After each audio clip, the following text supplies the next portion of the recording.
लोग स्टार्ट करेंगे। प्रश्नावली 3.2 का क्वेश्चन नंबर 20 है। इसमें क्वेश्चन क्या कह रहा है कि किसी स्कूल की, सबसे पहले क्वेश्चन हम लोग कंफर्म करते हैं। कह रहा है किसी स्कूल की पुस्तकों की दुकान में, एक स्कूल की पुस्तकों की दुकान में, यानी कि एक स्कूल है, स्कूल में दुकान है, दुकान में पुस्तक की स्थिति क्या बता रहा है। 10 दर्जन रसायन विज्ञान है, 8 दर्जन भौतिक विज्ञान है तथा 10 दर्जन अर्थशास्त्र की पुस्तकें हैं। यानी कहने का मतलब ये हुआ कि आप जानते हैं कि एक दर्जन बराबर यानी 12, अर्थात नंबर कितने होते हैं, 12 होते हैं। तो एक दर्जन में 12 नंबर होते हैं। तो कह रहे हैं कि 10 दर्जन रसायन विज्ञान है, 8 दर्जन भौतिक विज्ञान है और 10 दर्जन अर्थशास्त्र की पुस्तकें हैं।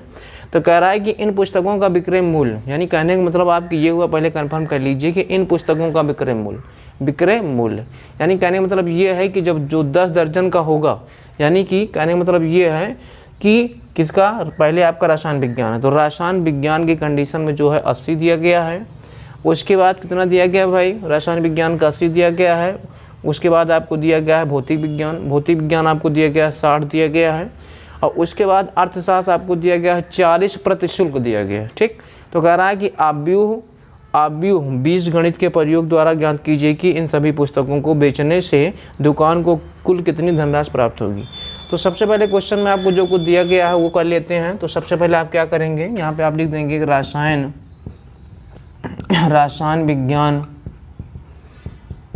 रसायन विज्ञान की पुस्तकें, किसकी पुस्तकें, रसायन विज्ञान की पुस्तकें, बराबर कितना, कई दर्जन है, 10 दर्जन रसायन विज्ञान है। तो एक दर्जन बराबर नंबर ऑफ कितने होंगे, 12 होंगे। तो 10 गुणे 12 तो कितना हो गया भाई, 12 दाम में 120, यानी 120 पुस्तकें। उसके बाद क्या कह रहा है, 8 दर्जन भौतिक विज्ञान कितना है भाई, तो भौतिक विज्ञान की स्थिति कितनी है, भौतिक विज्ञान की पुस्तकें तो 8 दर्जन है, कितनी है, 8 दर्जन। तो 8 गुणे 12 तो 12 ठे आपका हो गया 96, ये हो गया। उसके बाद कह रहा है अर्थशास्त्र की पुस्तकें, तो यहाँ पे आप कर देंगे अर्थशास्त्र की पुस्तकें। तो अर्थशास्त्र की पुस्तकें कितना होगा आपका बेटा, अर्थशास्त्र की पुस्तकें आपका बेटा यहाँ पे हो जाएगा, कितने दर्जन दिए गए हैं, 10 दर्जन दिया गया है बेटा यहाँ पे। तो 10 दर्जन तो यानी कि 10 गुणे 12 बराबर बेटा हो गया 120 हो गया, कितना हो गया, 120। तो इसकी कंडीशन हम लोग क्या करते हैं, इसकी कंडीशन हम लोग देख लेते हैं। यहाँ पे कितना दिया गया, 120 दिया गया है। उसके बाद यहाँ पे 96 इसका दिया गया, अर्थशास्त्र की 120 दिया गया है। तो इतना कर लीजिए, तो हम लोग आगे चलते हैं। चलिए भाई, तो आव्यूह कंडीशन में से हम लोग कैसे करेंगे, तो यहाँ सपोज दैट मान लीजिए एक ही कंडीशन में इसको हम डिनोट करते हैं। इसकी 120 दिया गया है, इसका दिया गया है 96 दिया गया है, और इसको आपको दिया गया है कितना, इसको आपको दिया गया है, इसको भी आपको 120 दिया गया है। यानी 10 दर्जन उसकी है, 10 दर्जन रसायन विज्ञान है, 8 दर्जन भौतिक विज्ञान है, 10 दर्जन अर्थशास्त्र है। तो बेटा इतना नोट कर लीजिए, तो हम लोग आगे चलते हैं। इतना आप नोट कर लीजिए, तो इसी क्रम में हम लोग जो है आगे चलते हैं।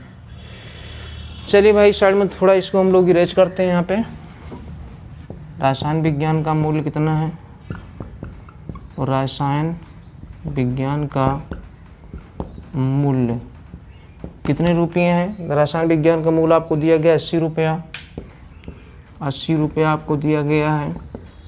उसके बाद भौतिक का कितना दिया गया है, भौतिक विज्ञान का मूल्य कितने रुपए दिए गए हैं, भौतिक विज्ञान का मूल्य दिया गया है 60 रुपया। अर्थशास्त्र का कितना दिया गया है, अर्थशास्त्र का मूल्य कितने रुपये हैं, तो बेटा अर्थशास्त्र का मूल्य आपको दिया गया क्वेश्चन में 40 रुपये। तो इसको हम लोग क्या करेंगे, इसकी कंडीशन हम लोग क्या करेंगे, यहाँ पे ये आपका ए हो गया, ये आपका बी कर देते हैं यहाँ पे। तो बी की कंडीशन में यहाँ पे हम लोग शो कर देंगे कितना है, 80 हो गया आपका, ये आपका हो गया 60, ये हो गया 40। तो यहाँ पे हम लोग क्या करेंगे, यहाँ पे हम लोग ए बी का निकाल लेते हैं। क्या निकाल लेते हैं, ए बी प्रति कह रहा है, तो ए बी यानी ए की वैल्यू कितनी है, तो ए की वैल्यू दी गई है 120, उसके बाद 96, उसके बाद 120। अब यहाँ पे हम लोग कर देंगे 80, 60 और 40। तो बेटा इसको नोट कर लीजिए। तो हम लोग इसको अरेंज करते हैं, इसी को आप मल्टीप्लाई कर दीजिए, उसके बाद जो आएगा कुल का निकल जाएगा, आंसर हो गया। चलिए इसको हम लोग अरेंज करते हैं।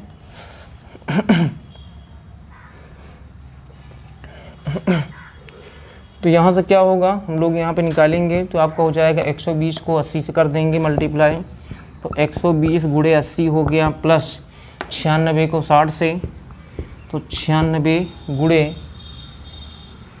60 हो गया, प्लस 120 गुणे 40 हो गया आपका।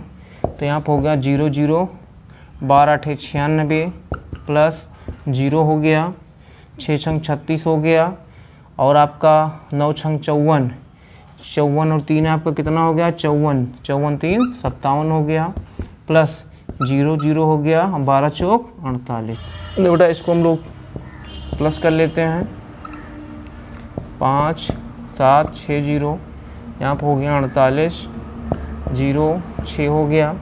अभी आपका हो गया कितना, ये आपका हो जाएगा 8 7 15 15, 15 और 6, 15 6 आपका हो गया 21, हासिल है आपकी 2, और आपका हो गया 9 5 14, और 14 14, 9 5 14 4 18, 18 2 20, यानी हो गया 20 1 60 0।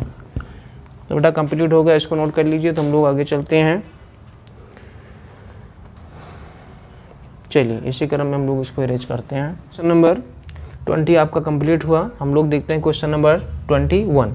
तो इसमें कह रहा है कि मान लीजिए कि x, y, z तथा w तथा p क्रमशः 2 गुणे n, 3 गुणे k, 2 गुणे p, n गुणे 3, p गुणे k कोटियों के अवयव हैं। तो नीचे दिए गए प्रश्न 21 तथा 22 में सही उत्तर बताइए। तो पी वाई धन WY के परिभाषित होने के लिए n, k तथा p पर प्रतिबंध होगा। तो k बराबर 3, p बराबर n, k स्वच्छ है, p बराबर 2 दिया गया है, p स्वच्छ है, k बराबर 3, k बराबर 2, इतना। तो सबसे पहले इसमें हम लोग करेंगे क्या, सबसे पहले हम लोग इसमें क्या करेंगे, x y यानी कि y, p और ओमेगा की वैल्यू यहाँ से हम लोग देख लेते हैं क्या होगा। तो सबसे पहले p की वैल्यू कितनी है यहाँ से, तो यहाँ पे p आप देखिए ये p है, p के क्रम में ये आपका है, तो p यानी कि स्मॉल p k हो गया यहाँ पे। उसके बाद कितना है, p हो गया। उसके बाद y कंडीशन में कितना है, y इसका x का हुआ, y हो गया 3k हो गया, कितना हुआ 3k हो गया, y कर दिया p k। और उसके बाद w, तो w कितना है, w का आपका कितना दिया गया है, w दिया गया है n क्रॉस 3 दिया गया, n क्रॉस 3। तो हम लोग कुछ नहीं करेंगे, इसको आप नोट करेंगे और इसी में टोटल वैल्यू आप पुट कर दीजिए। तो यहाँ से पी वाई हो गया plus P Y plus W Y, तो यहाँ से आपको मिल जाएगा p। तो इसकी कंडीशन में कितना होगा, p की कंडीशन में आपको यहाँ से मिल गया p इंटू के मिलेगा यहाँ पे। उसके बाद y, यहाँ पे y की कंडीशन में कितना है, y की कंडीशन में 3 मल्टीप्लाई k। उसके बाद प्लस है यहाँ पे आपका w, तो w की कंडीशन में कितना है, n गुणे 3 है आपका। उसके बाद फिर आपका y है, तो y आपका यहाँ पे हो गया, y की कंडीशन में कितना है, 3 गुणे आपका k है। ठीक, तो इसमें हम लोग देखते हैं, क्या देखते हैं यहाँ पे k की जो वैल्यू फाइंड होगी k इक्वल टू 3, अर्थात इसकी कंडीशन में हम लोग जब चलेंगे, क्योंकि इसमें क्या बता रहा है कि समान, जब कोटियाँ समान होगी तभी हम लोग जोड़ सकते हैं। तो k की वैल्यू कितनी हो जाएगी, तो गुणनफल के आधार पर हम लोग क्या करेंगे, जब गुणनफल के आधार पर हम लोग करेंगे, गुणनफल के आधार पर, किसके आधार पर, गुणनफल के आधार पर तो k इक्वल टू आपको यहाँ 3 मिल जाएगा, k की वैल्यू 3 हो गई। तो इसको बेटा हम लोग इरेज करते हैं, यहाँ पे थोड़ा सा आप ध्यान से देखिए, इसको इरेज करना पड़ेगा। चलिए हम लोग इसको यहाँ पे इरेज कर देते हैं। ये तो आपका गुणनफल की कंडीशन में हो गया।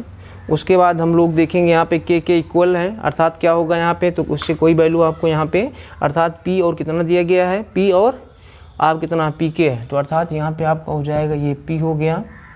और उसके बाद आपका हो गया p इंटू यहाँ पे कितना है, अर्थात pk, इसका हो गया pk हो गया, यानी y की कंडीशन में कितना आपको मिल गया, इतना मिल गया।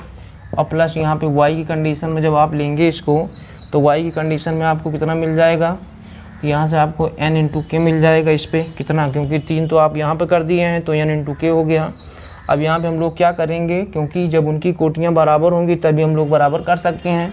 तो p into K is equal to n into K हो गया बेटा यहाँ पे, तो k से k cancel, p is equal to 1। तो यानी कहने का मतलब ये है कि के की वैल्यू 3 होनी चाहिए, पी की वैल्यू यदि n है तो पी की वैल्यू आपकी n हो गई, के इज इक्वल टू आपको 3 मिल गया। तो बेटा इसमें आपका जो फर्स्ट है वो राइट है, इतना नोट कर लीजिए। तो हम लोग आगे चलते हैं, कोई दिक्कत आपको नहीं होनी चाहिए। बेटा क्वेश्चन नंबर आपका 21 कंप्लीट हुआ। हम देखते हैं 22। इसमें कह रहा है कि यदि n is equal to P तो x 7x माइनस 5z की कोटि, तो p क्रॉस यानी p गुड़े 2 दिया गया है, 2 गुड़े n दिया गया, n गुड़े 3 दिया गया, p गुड़े n दिया गया है। तो इसमें आपको कह रहा है कि n बराबर p। तो आव्यूह की कंडीशन इसमें क्या करेंगे हम लोग, अर्थात जो आव्यूह की कंडीशन में होगा x इज इक्वल टू आप क्या करेंगे, तो x इज इक्वल टू यहाँ पे आप कर सकते हैं 2 इंटू n हो गया x की कंडीशन में। उसके बाद z की कंडीशन में, क्योंकि दोनों इक्वल है, 1 1 2 दो वैल्यू इक्वल है, तो यहाँ पे x is equal to 2n हो सकता है, यानी करेंगे इसको आप इतना हो जाएगा। और z की वैल्यू कितनी, तो z की वैल्यू यानी 2 इंटू पी। तो यानी इसमें कंडीशन क्या है, तो इस प्रकार से आप क्या करेंगे यहाँ पे, तो इस प्रकार से आपको यहाँ पे कितना मिल गया, वहाँ पे आपको कितना दिया गया है। तो यानी कहने का मतलब ये हुआ आपका कि वो आपका जो 7x है, अर्थात 7x की कंडीशन में आपको यहाँ से मिल जाएगा 2n हो गया। यानी कहने का मतलब ये है कि m गुड़े n की स्थितियाँ, m गुड़े n की स्थितियाँ, उधर आपका 5z हो गया। तो 5z यानी वैल्यू इसकी कितनी हो गई, तो 5z अर्थात 2 इंटू कितना हो गया, 2 इंटू p हो गया। तो यहाँ पे हम लोग क्या करेंगे, यहाँ पे हम लोग कर देंगे आपका कितना हो गया, 7x हो गया। उसके बाद इसकी कितनी है, 2 इंटू आपकी कितनी है, 2 इंटू n है। उसके बाद इसमें कितना आपका हो जाएगा, माइनस आपका कर देंगे, यहाँ पे 5z है, इसमें कितना आपको दिया गया, इसमें 2 इंटू पी दिया गया है। तो बेटा इसमें आप ये देखिए, जब आपकी जो है कोटियाँ अर्थात 2 गुड़े 2 हो या फिर 3 गुड़े 3 हो, तभी क्या प्लस से माइनस हो सकता है। तो इसमें आपको ये देखना चाहिए कि ये वैल्यू क्या है, अर्थात इसमें आपका 2 इंटू n अर्थात 2 इंटू n मिल रहा है, यानी कि 2 मल्टीप्लाई n इसमें आपको दिया गया है और 2 मल्टीप्लाई p आपका नहीं है। तो यानी कहने का मतलब ये हुआ कि इसमें राइट क्या होगा, इसमें राइट आपका ये होगा, ये वाला ऑप्शन आपका राइट होगा। ठीक, तो यानी इसकी जो स्थिति होगी यानी कि n बराबर p, तो आप व्यू कितना होगा, 7x माइनस 5z की कोड जो होगी वो आपकी 2 गुड़े n की कंडीशन में होगी। तो बेटा इसको नोट कर लीजिए। तो हम लोग आगे चलते हैं।